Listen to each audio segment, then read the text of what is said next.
ప్రభు అయిన యేసుక్రీస్తు నామంలో అందరికీ హృదయపూర్వక వందనములండి. ఆదికాండము 47వ అధ్యాయము. యోసేపు వెళ్ళి ఫరోను చూచి, నా తండ్రియు నా సహోదరులను వారి గొర్రెల మందలతోనూ వారి పశువులతోనూ వారికి కలిగినదంతటితోనూ కనాను దేశం నుండి వచ్చి గోషెనులోనున్నారని తెలియచేసి తన సహోదరులందరిలో 5గురిని వెంటబెట్టుకుని పోయి వారిని ఫరో సమక్షమందు ఉంచెను. ఫరో అతని సహోదరులను చూచి, మీ వృత్తి ఏమిటని అడిగినప్పుడు వారు, నీ దాసులమైన మేమును మా పూర్వీకులను గొర్రెల కాపరులమని ఫరోతో చెప్పిరి. మరియు వారు, కనాను దేశమందు కరవు భారముగా ఉన్నందున నీ దాసులకు కలిగి ఉన్న మందలకు మేత లేదు గనుక ఈ దేశములో కొంతకాలం ఉండుటకు వచ్చితిమి. కాబట్టి గోషెను దేశములో నీ దాసులు నివసింప సెలవిమ్మని ఫరోతో అనగా, ఫరో యోసేపును చూచి, నీ తండ్రియు నీ సహోదరులను నీ యొద్దకు వచ్చి ఉన్నారు. ఐగుప్తు దేశము నీ ఎదుట ఉన్నది. ఈ దేశములోని మంచి ప్రదేశమందు నీ తండ్రిని నీ సహోదరులను నివసింపచేయుము. గోషెను దేశములో వారు నివసింపవచ్చును. వారిలో ఎవరైనా ప్రజ్ఞ గలవారని నీకు తోచిన ఎడల నా మందల మీద వారిని అధిపతులుగా నియమించుమని చెప్పెను. మరియు యోసేపు తన తండ్రి అయిన యాకోబును లోపలికి తీసుకొని వచ్చి ఫరో సమక్షమందు అతన్ని నుంచగా యాకోబు ఫరోను దీవించెను. ఫరో, నీవు జీవించిన సంవత్సరములెన్ని అని యాకోబును అడిగినందుకు యాకోబు, నేను యాత్ర చేసిన సంవత్సరములు 130, నేను జీవించిన సంవత్సరములు కొంచెముగాను దుఃఖ సహితమైనవిగా ఉన్నవి. అవి నా పితరులు యాత్ర చేసిన దినములలో వారు జీవించిన సంవత్సరములన్నీ కాలేదని ఫరోతో చెప్పి ఫరోను దీవించి ఫరో ఎదుట నుండి వెళ్ళిపోయెను. ఫరో ఆజ్ఞాపించినట్లు యోసేపు తన తండ్రిని తన సహోదరులను ఐగుప్తు దేశంలో నివసింపచేసి ఆ దేశంలో రామెసేసను మంచి ప్రదేశంలో వారికి స్వాస్థ్యమునిచ్చెను. మరియు యోసేపు తన తండ్రిని తన సహోదరులను తన తండ్రి కుటుంబపు వారినందరినీ వారి వారి పిల్లల లెక్క చొప్పున వారికి ఆహారమిచ్చి సంరక్షించెను. కరువు మిక్కిలి భారమైనందున ఆ దేశమందంతటను ఆహారము లేకపోయెను. కరువు వలన ఐగుప్తు దేశమును కనాను దేశమును క్షీణించెను. వచ్చిన వారికి ధాన్యం అమ్ముట వలన ఐగుప్తు దేశంలోను కనాను దేశంలోను దొరికిన ద్రవ్యమంతా యోసేపు సమకూర్చెను. ఆ ద్రవ్యమంతటిని యోసేపు ఫరో నగరులోనికి తెప్పించెను. ఐగుప్తు దేశమందును కనాను దేశమందును ద్రవ్యము వ్యయమైన తరువాత ఐగుప్తీయులందరూ యోసేపు నొద్దకు వచ్చి, మాకు ఆహారము ఇప్పించుము, నీ సముఖమందు మీ మేల చావవలను, ద్రవ్యము వ్యయమైనది గదా అనిరి. అందుకు యోసేపు, మీ పశువులను ఈయుడి, ద్రవ్యము వ్యయమైపోయిన ఎడల మీ పశువులకు ప్రతిగా నేను మీకు ధాన్యం ఇచ్చేదనని చెప్పెను. కాబట్టి వారు తమ పశువులను యోసేపు నొద్దకు తీసుకొని వచ్చిరి. యోసేపు గుర్రములను, గొర్రెల మందలను, పశువుల మందలను, గాడిదలను తీసుకొని వారికి ఆహారం ఇచ్చెను. ఆ సంవత్సరమందు వారి మందలన్నిటికీ ప్రతిగా అతడు వారికి ఆహారం ఇచ్చి సంరక్షించెను. ఆ సంవత్సరము గతించిన తరువాత 2వ సంవత్సరమున వారు అతని యొద్దకు వచ్చి, ఇది మా ఏలిన వారికి మరుగు చేయము, ద్రవ్యము వ్యయమైపోయెను, పశువుల మందలను ఏలిన వారి వశమాయెను. ఇప్పుడు మా దేహములను మా పొలములను తప్ప మరి ఏమీయూ ఏలిన వారి సముఖమున మిగిలి ఉండలేదు. నీ కనుల ఎదుట మా పొలములను మేమును నశింపనేలా ఆహారమిచ్చి మమ్మును మా పొలములను కొనుము. మా పొలములతో మేము ఫరోకు దాసుల మగుదుము. మేము చావక బ్రతుకునట్లు పొలములు పాడైపోకుండునట్లును మాకు విత్తనములెమ్మని అడిగిరి. అట్లు యోసేపు ఐగుప్తు భూములన్నిటినీ ఫరో కొరకు కొనెను. కరువు వారికి భారమైనందున ఐగుప్తీయులందరూ తమ తమ పొలములను అమ్మివేసిరి గనుక భూమి ఫరోది ఆయెను. అతడు ఐగుప్తు పొలిమేరల యొక్క ఈ చివర నుండి ఆ చివర వరకును జనులను ఊలలోనికి రప్పించెను. యాజకుల భూమి మాత్రమే అతడు కొనలేదు. యాజకులకు ఫరో బత్తెములు నియమించెను. ఫరో ఇచ్చిన బత్తెముల వలన వారికి భోజనము జరిగేను గనుక వారు తమ భూములను అమ్మలేదు. యోసేపు, ఇదిగో నేడు మిమ్మును మీ భూములను ఫరో కొరకు కొనియున్నాను. ఇదిగో మీకు విత్తనములు, పొలములలో విత్తుడి. పంటలో 5వ భాగము మీరు ఫరోకు ఇయ్యవలను. 4 భాగములు పొలములలో విత్తుటకును మీకును మీ కుటుంబపు వారికిని ఆహారమునకును మీ పిల్లలకు ఆహారమునకును మీవై ఉండునని ప్రజలతో చెప్పగా, వారు, నీవు మమ్ము బ్రతికించితివి, ఏలిన వారి కటాక్షము మా మీద నుండనిమ్ము, ఫరోకు దాసుల మగుదుమని చెప్పిరి. అప్పుడు 5వ భాగము ఫరోదని నేటి వరకు యోసేపు ఐగుప్తు భూములను గూర్చి కట్టడ నియమించెను. యాజకుల భూములు మాత్రమే వినాయింపబడెను, అవి ఫరోవి కావు. ఇశ్రాయేలీలు ఐగుప్తు దేశమందలి గోషెను ప్రదేశంలో నివసించిరి. అందులో వారు ఆస్తి సంపాదించుకొని సంతానాభివృద్ధి పొంది మిగుల విస్తరించిరి. యాకోబు ఐగుప్తు దేశములో 17 సంవత్సరములు బ్రతికెను. యాకోబు దినములు అనగా అతడు జీవించిన సంవత్సరములు 147. ఇశ్రాయేలు చావవలసిన దినములు సమీపించినప్పుడు అతడు తన కుమారుడని యోసేపును పిలిపించి, నా ఎడల నీకు కటాక్షం ఉన్న ఎడల దయచేసి నీ చెయ్యి నా తొడ క్రింద ఉంచి నా ఎడల దయను నమ్మకమును కనుపరచుము. ఎట్లనగా నన్ను ఐగుప్తులో పాతి పెట్టకుము. నా పితరులతో కూడా నేను పండుకొనున్నట్లు ఐగుప్తులో నుండి నన్ను తీసుకొని పోయి వారి సమాధిలో నన్ను పాతి పెట్టుమని అతనితో చెప్పెను. అందుకతడు, నేను నీ మాట చొప్పున చేసేదనను. మరియు అతడు నాతో ప్రమాణము చేయుమన్నప్పుడు యోసేపు అతనితో ప్రమాణము చేసెను. అప్పుడు ఇశ్రాయేలు తన మంచపు తలాపి మీద వంగి దేవునికి నమస్కారము చేసెను. ఆదికాండము 48వ అధ్యాయము. ఈ సంగతులైన తరువాత, ఇదిగో నీ తండ్రి కాయిలాగా ఉన్నాడని ఒకడు యోసేపుతో చెప్పెను. అప్పుడతడు మనష్షే ఎఫ్రాయిములు అను తన 2 కుమారులను వెంటబెట్టుకుని పోగా, ఇదిగో నీ కుమారుడని యోసేపు నీ యొద్దకు వచ్చుచున్నాడని యాకోబునకు తెలుపబడెను. అంతటా ఇశ్రాయేలు బలము తెచ్చుకొని తన మంచం మీద కూర్చుండెను. యోసేపును చూచి, కనాను దేశమందలి లూజులో సర్వశక్తిగల దేవుడు నాకు కనబడి నన్ను ఆశీర్వదించి, ఇదిగో నీకు సంతానాభివృద్ధి పొందించి నిన్ను విస్తరింపచేసి నీవు జనముల సమూహ మగునట్లు చేసి నీ తరువాత నీ సంతానమునకు ఈ దేశమును నిత్య స్వాస్యముగా ఇచ్చేదనని సెలవిచ్చెను. ఇదిగో నేను ఐగుప్తునకు నీ యొద్దకు రాకమునుపు ఐగుప్తు దేశంలో నీకు పుట్టిన నీ 2 కుమారులు నా బిడ్డలే. రూబేను షిమ్యోనుల వలె ఎఫ్రాయిము మనష్షే నా బిడ్డలయుందురు. వారి తరువాత నీవు కన్న సంతానము నీదే. వారు తమ సహోదరుల స్వాస్థ్యమును బట్టి వారి పేర్ల చొప్పున పిలువబడుదురు. పద్దనరాము నుండి నేను వచ్చుచున్నప్పుడు ఎఫ్రాతాకు ఇంకా కొంత దూరమున నుండగా మార్గమున రాహేలు కనాను దేశములో నా ఎదుట మృతి పొందెను. అక్కడ బెత్లెహేమను ఎఫ్రాతా మార్గమున నేను ఆమెను పాతిపెట్టితినని యోసేపుతో చెప్పెను.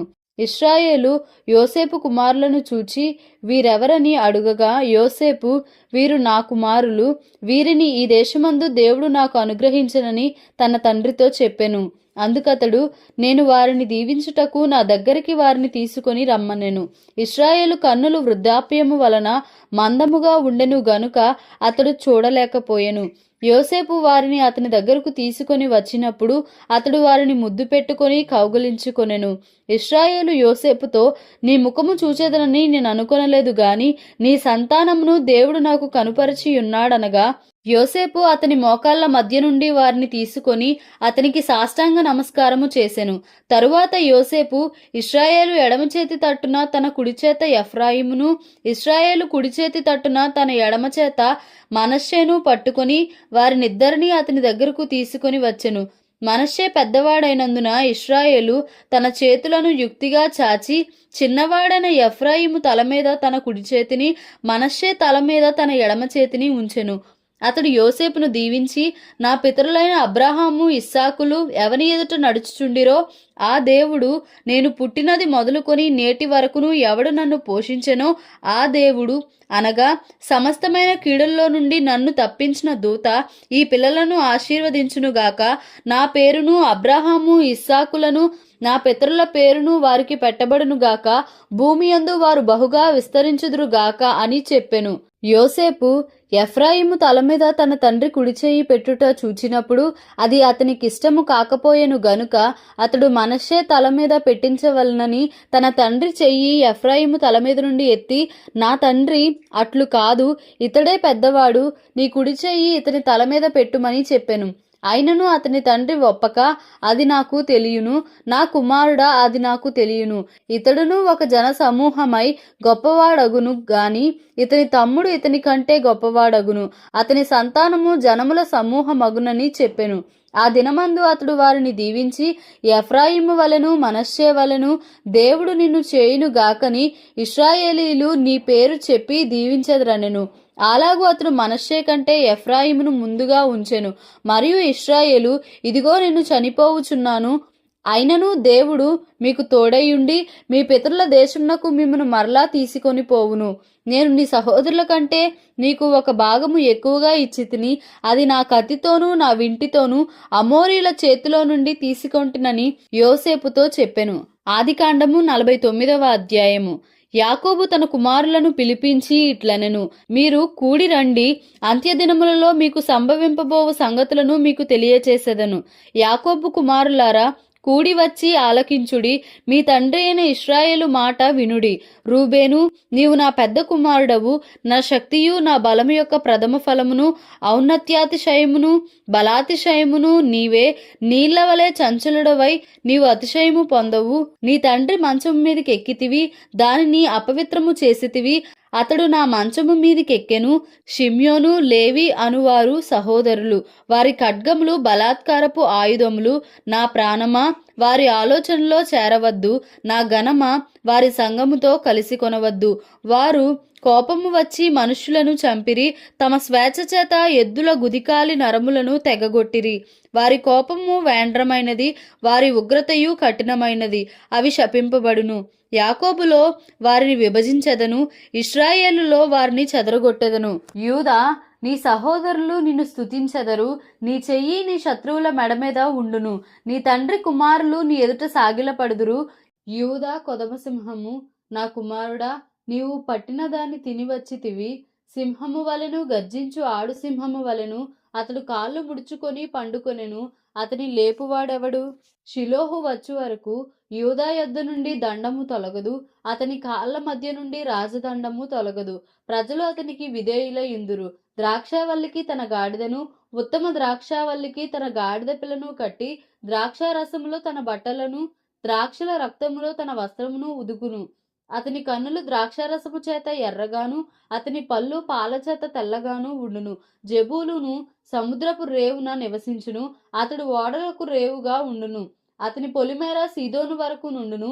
ఇశ్శాకారు 2 దొడ్ల మధ్యను పండుకొని ఉన్న బలమైన గార్ధబము. అతడు విశ్రాంతి మంచిదగుటయు ఆ భూమి రమ్యమైన దగుటయు చూచెను గనుక అతడు మోయిటకు భుజము వంచుకొని వెట్టి చేయు దాసుడగును. దాను ఇశ్రాయేలు గోత్రికుల వలె తన ప్రజలకు న్యాయము తీర్చును. దాను త్రోవలో సర్పముగాను, దారిలో కట్లపాముగాను ఉండును. అది గుర్రపు మడిమెలు కరచును, అందువలన ఎక్కువాడు వెనుకకు పడును. యెహోవా, నీ రక్షణ కొరకు కనిపెట్టి ఉన్నాను. బంటుల గుంపు గాదును కొట్టును, అతడు మడిమెను కొట్టును. ఆషేరు నొద్ద శ్రేష్టమైన ఆహారము కలదు, రాజులకు తగిన మధుర పదార్థములను అతడిచ్చును. నఫ్తాలి విడువబడిన లేడి, అతడు ఇంపైన మాటలు పలుకును. యోసేపు ఫలించడి కొమ్మ, ఓట యొద్ద ఫలించడి కొమ్మ. దాని రెమ్మలు గోడ మీదికి ఎక్కి వ్యాపించును. విలుకాండ్రు అతని వేధించిరి, వారు బాణములను వేసి అతని హింసించిరి. యాకోబు కొలుచు పరాక్రమశాలి అయిన వాని హస్తబలము వలన అతని విల్లు బలమైనదగును. ఇశ్రాయేలునకు బండయు మేపెడివాడును ఆయనే. నీకు సహాయము చేయు నీ తండ్రి దేవుని వలనను, పైనుండి మింటి దీవెనలతోనూ, క్రింద దాగియున్న అగాధ జలముల దీవెనలతోనూ, స్తనముల దీవెనలతోనూ, గర్భముల దీవెనలతోనూ నిన్ను దీవించు సర్వశక్తుని దీవెనల వలనను అతని బాహుబలము దిట్టపరచబడును. నీ తండ్రి దీవెనలు నా పూర్వీకుల దీవెనల పైని చిరకాల పర్వతముల కంటే హెచ్చుగా ప్రబలమగును. అవి యోసేపు తల మీదను, తన సహోదరుల నుండి వేరుపరచబడిన వాని నడినెత్తి మీదను ఉండును. బెన్యామీను చీల్చునట్టి తోడేలు, అతడు ఉదయమందు ఎరను తిని అస్తమయమందు దోపుడు సొమ్ము పంచుకొనును. ఇవి అన్నియు ఇశ్రాయేలు 12 గోత్రములు. వారి తండ్రి వారిని దీవించుచు వారితో చెప్పినది ఇదే. ఎవరి దీవెన చొప్పున వారిని దీవించెను. తరువాత అతడు వారికి ఆజ్ఞాపించుచు ఇట్లనెను, నేను నా స్వజనుల యొద్దకు చేర్చబడుచున్నాను. హిత్తీయుడైన ఎఫ్రోను భూమి యందున్న గుహలో నా తండ్రుల యొద్ద నన్ను పాతిపెట్టుడి. ఆ గుహ కనాను దేశమందలి మమ్రే ఎదుటనున్న మక్పేలా పొలములో ఉన్నది. అబ్రాహాము దానిని, ఆ పొలమును హిత్తీయుడగు ఎఫ్రోను యొద్ద శ్మశాన భూమి కొరకు స్వాస్యముగా కొనెను. అక్కడనే వారు అబ్రాహామును అతని భార్య అయిన షారాను పాతిపెట్టిరి.